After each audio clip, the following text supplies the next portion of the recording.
একটা কথা সবসময় মনে রাখবেন, কোনো ডক্টর কখনো আপনাকে সুস্থতা দিতে পারবে না, কোনো টিচার কখনো আপনাকে স্মার্ট বানিয়ে দিতে পারবে না, কোনো নিউট্রিশিয়ান আপনাকে স্লিম করে দিতে পারবে না, এবং কি কোনো ট্রেনার এবারে ফিট বানিয়ে দিতে পারবে না। তারা আপনাকে উপায় বলতে পারে, সাহায্য করতে পারে, ট্রেনিং দিতে পারে, কি করা উচিত কি করা উচিত না সেগুলো বলতে পারে, বাট আলটিমেটলি আপনি সুস্থতা বলেন, ফিটনেস বলেন, আপনি স্লিম হতে চান সেটা বলেন, জীবনের চেঞ্জেস বলেন, অথবা আপনার লাইফে আপনি যা কিছুই চান না কেন সেটা একমাত্র আপনার উপর ডিপেন্ড করে। আপনাকে নিজেকেই করতে হবে। তাই কারো উপর নির্ভর না করে নিজের উপর নির্ভরশীল হন, নিজের আত্মবিশ্বাস বাড়ান।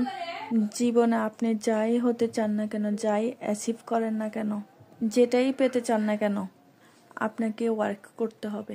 উপরওয়ালা পর্যন্ত তাকে সাহায্য করে যে নিজেকে সাহায্য করে। তাই সেভ ইউর সেলফ।